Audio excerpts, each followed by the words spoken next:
there is an atmosphere about the place that draws you to it. And once it gets under your skin, it doesn't let go, you know. You speak to any of the locals and they believe in fairies.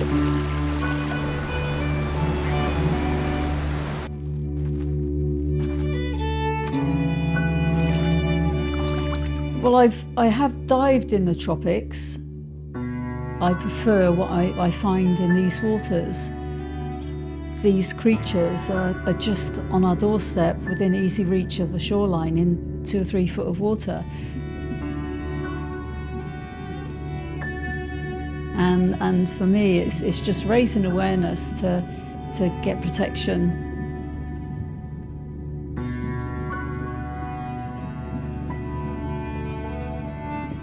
I've learnt to see so many of these creatures, and some of them are no bigger than the end of my fingertip. And every single one of them is beautiful in its own right. Sea hares are a form of sea slug.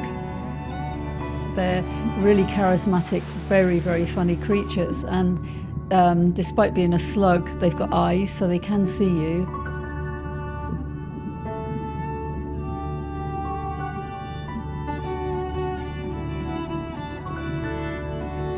Rightly so, we protect our whales and dolphins and sharks, but without these tiny little creatures, they will not survive because of the food, you know, the way the food chain works.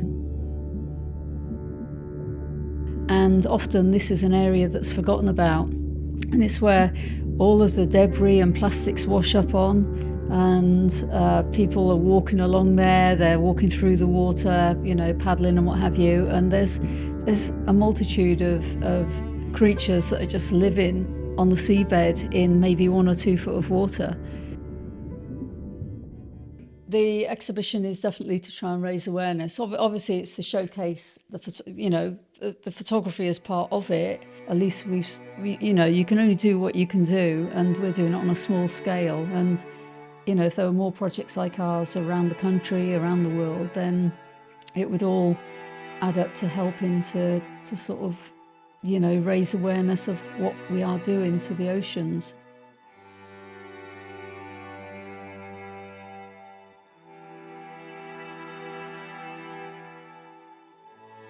I mean, things are going in the right direction on Skye with one of the schools, for instance, in that they've created an ocean school, and they've adopted a little bay just by their school.